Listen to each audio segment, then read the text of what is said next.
Yo, what is up, everybody? It's your boy Creator back with another video today for you guys. And today we got a whole bunch of news and stuff coming about Vanguard Zombies, and Treyarch just released in their blog your gameplay guide to Vanguard Zombies, and it's basically explaining how the gameplay is going to work and everything new coming into Call of Duty Vanguard Zombies. Now, to start us off, man, we're going to start off with, there's a whole bunch of stuff we got to read, and first I want to start with the Dark Ether entities and artifacts. We introduced a sinister new antagonist coming to Vanguard Zombies, Wolfram von List.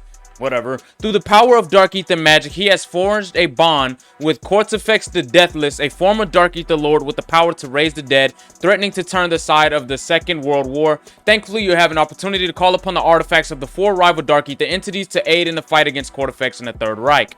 These entities are known as Syraxis the Shadow, Belikar the Warlock, Invidkor the Destroyer, and Nordicus the Conqueror. At launch, they will provide players with the following artifacts and abilities. So with the dragon, you can spawn an ethereal explosive, dealing massive damage to enemies who set it off. Mask of Belikar cloaks you in dark ether, masking your presence from enemies for 5 seconds. So I'm guessing that is Vanguard's version of Ether Shroud. For Sword of Inviticor, spawns a Ring of Ethereal Flame, which is Ring of Fire, yes sir, to boost damage for anyone within its radius for 15 seconds. So Ring of Fire is making its return. And Horn of Nordicus, I hope I'm pronouncing that right. Summon a Frigid Vortex, damaging enemies with the initial blast and slowing those that enter. It could be like what is it? Frostbite. I truly don't know. But the spawns an ethereal explosive, dealing massive damage to enemies who set it off. So what I'm looking at right now, the Sword of Inviticor, basically Ring of Fire, and Mask of Belikar are probably going to be your two main ones once again this year as well. Now we have the new narrative voices. In addition to the gameplay benefits, these Dark Ether entities will serve as in-game characters in their own right, while the narrative will primarily be driven by the voices of demonologist Gabriel Kraft. I'm not going to even attempt to pronounce that. And Cortifex the Deathless. The other Dark Ether entities will provide their own unique gallows, humor, and commentary throughout the game. Similarly, players can expect the operatives and the entities and bonded with a bit more, shall we say, expressive in their own opinions compared to the most mil-spec of the operators and whatnot. Alright, and then now we have 32 new upgrades coming. 32, which is a lot. Let's just say a lot. So starting off, we have Bloodlust. Melee attacks do more damage and they heal you. Basically, what was melee tier 5. Resurrectionist, you revive allies faster. Brain Rot, chance to turn enemies to your side. Chiral Freeze, chance to slow enemies. Death Blow, critical kills, returns bullets to the clip. Now that is something that's greatly gonna be used, especially in the zombies camo grinds when you need those critical kills, and when you're getting critical kills plus you're getting your ammo back. That's gonna be an amazing feature I'm seeing. Ammo Gremlin, stowed weapons refill ammo from stock automatically.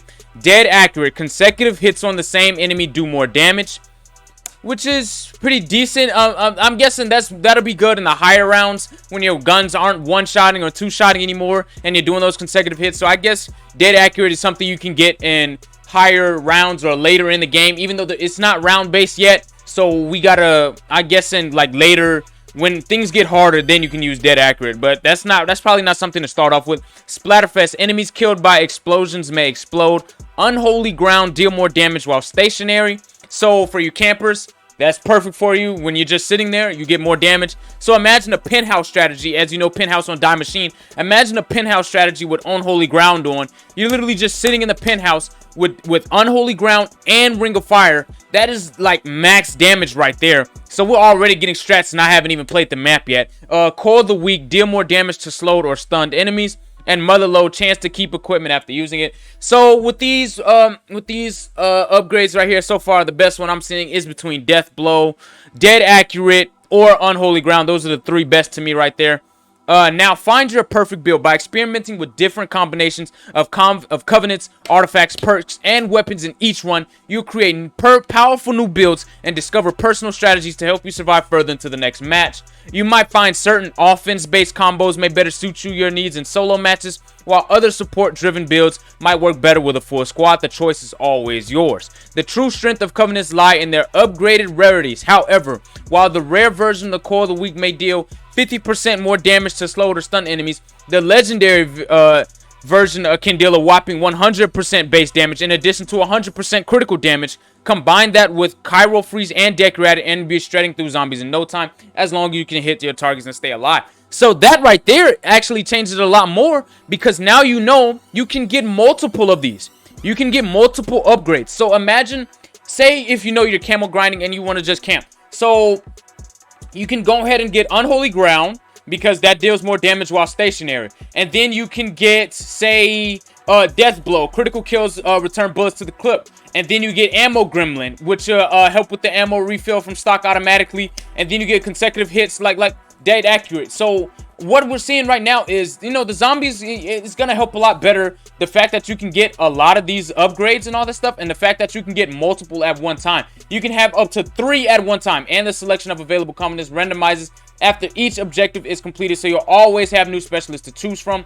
Alternate ammo types from previous games have been incorporated into Covenants for the best of both worlds, including such as favorites such as Brain Rot and Chiral Freeze, but they didn't bring back, you know, my Shatter Blast. That was my personal favorite. So you can have up to 3. So I can already tell the 3 that I'm most likely going to be running is Death Blow, Dead Accurate, and most likely, I'm guessing, Ammo Gremlin. I guess I truly don't know. Maybe Bloodlust when I'm like basically camo grinding for the melee weapons. A new selection of upgradable perks. As you complete more objectives and unlock new areas of your forward operating base in Stalingrad, you'll gain access to Perk Fountains containing brand new upgradable abilities. The perk system is entirely different from previous games, with all new theming to match the occult setting of Vanguard zombies, offering a streamlined approach to the surface with deeper gameplay potential as you get deeper into each match. These are the 5 Perk Fountains available in Dur and Fang. So we have Jug. We gonna call that Jug, alright? We know it increases health. We gonna call that Jug. We got Juggernog, increases health. We got Diabolical Damage, which is basically Deadshot Daiquiri, increases your critical damage. You got Venomous Vigor, boosts your health regeneration speed, so that's basically Quick Revive. You have Demonic Frenzy, boosts your reload speed, and Ethereal Haste, which is basically Stamina, which boosts your movement speed. For the first time in Zombies, the base tier of each perk will be free once you unlock access to it. So you do not have to pay for the perk. You can just go ahead and get the perk as soon as you get the access to it. And then you will be able to upgrade each perk to tier 4 in-game. This is a shift from the out-of-game skill tier system from Black Ops Cold War, offering new ways to invest your perks in real time as you play.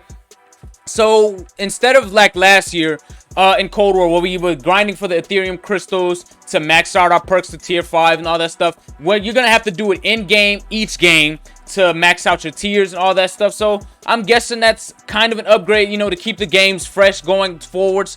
But you know, like if I pay for it, pay for it, so it really doesn't matter. Perks will offer base stats off each tier, but they won't come cheap. Once you've activated the free tier 1 version of a perk, you need to pay 2,500 essence for tier 2, then 5,000 for tier 3, and 7,500 for tier 4. Each upgrade will increase a specific base stat while hiring tiers, providing bigger enhancements. As an example, Fiendish Fortitude, which is Jug, provides plus 25 health at tier 1. Only plus 25, and goes all the way up to plus 100 at tier 4 for a massive boost in survivability. In another Zombies First, you'll keep the base level perks you require so far if you're down, since the first tier is free. But be aware you'll lose 1 tier from each of your perks, which can be devastating in high rounds. Remember, upgrading from tier 3 to 4 costs more than going from tier 1 to 2, so you'll need to stack your upgrades carefully to avoid bankrupting your essence as you go down. Choose wisely. Now, losing your perks after you go down is what keeps you going alive. Like, that really keeps you pushing as you're doing those high rounds, as you're doing those fights. It really keeps you going. So I don't like that you can keep your perks after you go down, because it's catering to, I guess, the lower skill players. Not like Snay to say, but it basically gave you that drive to stay alive in those higher rounds. It gave you that drive to stay alive, because you know if you go down, you lose everything. And then you have to do those specific strats to get your perks back from the Wonder Fizz and etc. So you're going to have to do that a whole lot differently now. Now we have the Pack-a-Punch. Weapon acquisition upgrades and tiers. With the addition of Covenants and other new gameplay elements to the mix, we've streamlined weapon acquisition and upgrades while keeping Pack-a-Punch as crucial as ever. This time around, you'll need to loot chests, spin the mystery box, and watch for drops powerful enough enemies at higher rounds to get your hands on additional weaponry in lieu of old school wall busts. You'll manually upgrade your weapon at the Pack-a-Punch machine once you saved enough essence, with the cost now 7,500 for your first pack, then 15,000 for level 2 and 30,000 for level 3. So the only price change is the first one. Actually, the second one as well, because the second one's actually the same too. It's just the first one. Instead of 5,000 essence, it's gonna be 7,500 essence to Pack-a-Punch, which means I'm not gonna be buying any doors if you're running with me. Weapon tiers are now defined by their Pack-a-Punch level, denoted by 4 colors: white, unpacked, blue Pack-a-Punch level 1, purple Pack-a-Punch level 2, orange Pack-a-Punch level 3. So weapon tiers, as in rarity, legendary, epic, all those are now out of the game. Those are all defined by your Pack-a-Punch. Also new for Vanguard zombies, pre-packed weapons can now drop from whatever that says, or be awarded from mystery box, so it pays to keep an eye out for your next upgrade in the field. You're definitely going to need it as the rounds keep going up. Alrighty, custom and preset loadouts. Continuing from Black Ops Cold War, you have the ability to bring custom loadouts into Vanguard zombies. This allows you to customize a primary or secondary weapon to designate the artifact you'll take into battle. If you're starting fresh on day one, you might jump into one of our 5 preset classes to get familiar with one of the variety weapon classes in every artifact. These include Ether Trooper with a default AR energy mine, the Knight Legionnaire, I hope I said that right, Sten SMG with Frost Blast, the Wrath Hammer Bryn LMG with the Ring of Fire,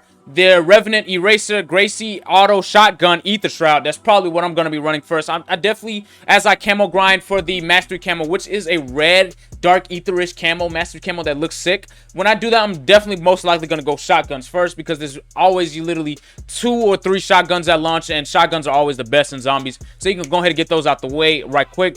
And go Hunter for an M1 Grand Marksman rifle with an energy mine. Of course, your starting weapon in any loadout will begin at the lowest damage level, white unpacked, so you have to get on work on upgrades and finding other weapons as the match goes on. Good luck out there. A new experience with every match, and another twist from the zombies formula. The gameplay space will now change throughout the match as Quarterfix's dark area. The Dark Ether barrier shrinks and expands. This means no 2 games should feel the same as you take on shifting variations of the core objectives, which is